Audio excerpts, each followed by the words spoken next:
इस जलवायु परिवर्तन के कारण, मौसम की बेरुखी के कारण जो लोग आंतरिक रूप से विस्थापित हुए करीब 38 करोड़ लोग हुए हैं और 2050 तक ये 120 करोड़ हो जाएंगे। इसका मतलब ये कि जलवायु परिवर्तन का जो मुद्दा है वो भीषण बड़ा मुद्दा है, पूरी पृथ्वी विनाश की ओर जा रही है। तो ऐसे हालात में जो लोग समाज परिवर्तन की लड़ाई लड़ते हैं, जो कॉरपोरेट के विकास नीति के खिलाफ लड़ते हैं, सबको याद रखना चाहिए कि कोई भी लड़ाई तो हम अकेले नहीं लड़ सकते। आप देखेंगे भारत के परिप्रेक्ष्य में, भारत को चला रहे क्रोनी कैपिटलिस्ट अडानी अंबानी जैसे महाभ्रष्ट कॉरपोरेट और भगवा गठबंधन मतलब आरएसएस भाजपा की जो राजनीतिक सत्ता है, तो इनके हिसाब से आप देखेंगे तो जो इसका मतलब यह है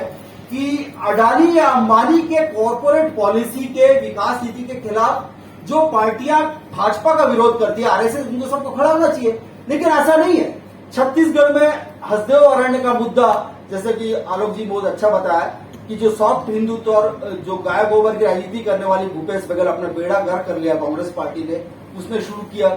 इसके अलावा आप देखेंगे देवचा पाचामी में आप देखेंगे कि ममता बनर्जी की सरकार है, वो भी इंडिया गठबंधन में है, लेकिन वो भी अडानी को सौंप रही है। केरल में जो विंचिक्रम पोर्ट जो है वो बंदरगाह को अडानी को दिया गया है। तो इसका मतलब अडानी के सामने सब नतमस्तक है। ये तो नहीं होना चाहिए ना। ये लड़ाई का महत्व अगर ये है कि जो पर्यावरण क्षरण के खिलाफ या मानव जाति को विनाश के की ओर जाने के खिलाफ अगर आपको लड़ना है, हसदेव अरण्य को आपको बचाना है, अगर आपको मध्य भारत के जो फुसफुस है लंग उसको बचाना है, तो इस प्रकार के तमाम बड़ी पूंजी के विकासी परियोजनाओं के खिलाफ लड़ना पड़ेगा। सारे क्रोनी कैपिटलिस्ट चला रहे हैं, तो क्यों नहीं राजनीतिक पार्टियों के मुद्दे पर यह बात सामने लाई जानी चाहिए कि उनके चुनाव घोषणा पत्र में उनके द्वारा जनता को जो वादे किए जाते हैं कि हम पर्यावरण के लिए संवेदनशील कोई सा भी मामला हो, चाहे वो वेस्टर्न घाट का मामला हो, हिमालय का संवेदनशील क्षेत्र हो, यहाँ पर हम खनन के लिए, विकासी परियोजनाओं के लिए, बड़े डैम बनाने के लिए परमिशन नहीं देंगे जब तक कि सही अर्थों में पर्यावरणीय समीक्षा न हो जाए और उसको हरी झंडी नहीं मिल जाए। और जाहिर है कि कोई भी प्रोजेक्ट को हरी झंडी नहीं मिलेगी, लेकिन इसके लिए हमको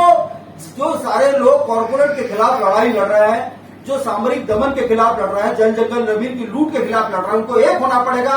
देवचा पाचामी की लड़ाई हो, चाहे हसदेव अरण्य को बचाने की लड़ाई हो, क्या केरल के पोर्ट जिंजीग्रम को जो अडानी को दिया गया, ये सारे चीजों को बचाने की लड़ाई हो, वेस्टर्न घाट को बचाने की लड़ाई हो, एक साथ जोड़ना पड़ेगा। और फांसीवाद, अगर आज ये आरएसएस फांसीवाद सबसे बड़ा खतरा है, तो इस फांसीवाद और इसके कॉरपोरेट गठबंधन के खिलाफ अगर हमको लड़ना, तो पर्यावरण के मुद्दे को बहुत महत्वपूर्ण रूप से लेना पड़ेगा। इसको प्राथमिकता की सूची में सबसे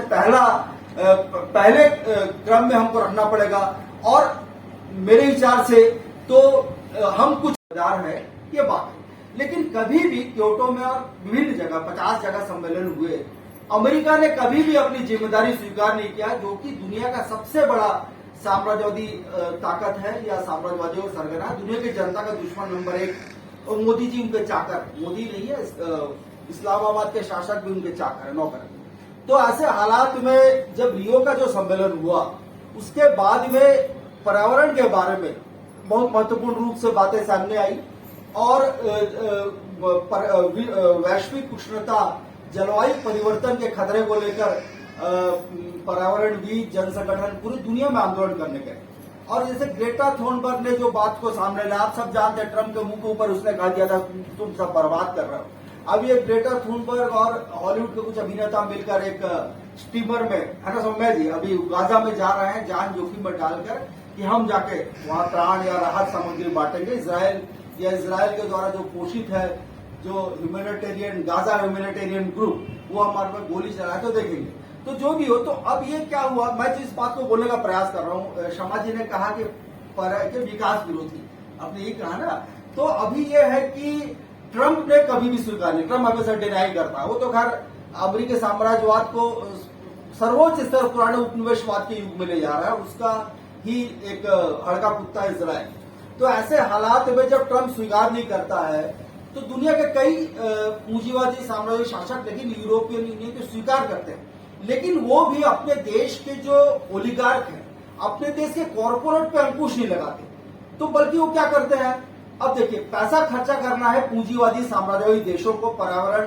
के विनाश को रोकने के लिए, या वैश्विक उष्णता या जलवायु परिवर्तन के खतरे को रोकने के लिए। तो वो अपने कमिटमेंट को पूरा नहीं करते, वो अपना पैसा का बड़ा हिस्सा खर्चा करते हैं जलवायु परिवर्तन और वैश्विक उष्णता की जो बात सामने लाते हैं, उनको कहते हैं क्लाइमेट टेररिस्ट या क्लाइमेट सोशलिस्ट, इस टाइप का टर्मिनोलॉजी समझ अच्छा जानते होंगे। तो जो लोग भी प्रगतिशील पर्यावरणवादी या जन आंदोलन के कार्यकर्ता इस मुद्दों को सामने लाते हैं, इनको ये कहते हैं कि जलवायु समाजवादी, जलवायु आतंकवादी है। तो ये विकास के विरोधी तो है,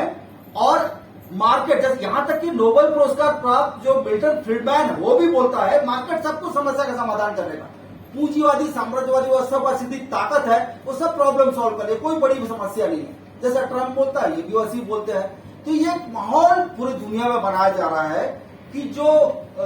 इकोलॉजी को लेकर या पूंजी और प्रकृति के बीच का जो द्वंद्व सबसे ज्यादा तीव्र हो गया आज की तारीख में, उसको लेकर जो पूंजीवादी साम्राज्यवादी व्यवस्था के खिलाफ बोलेंगे वो सब जलवायु आतंकवादी या जलवायु समाजवादी है। दूसरी ओर आप देखेंगे कि जो इंटर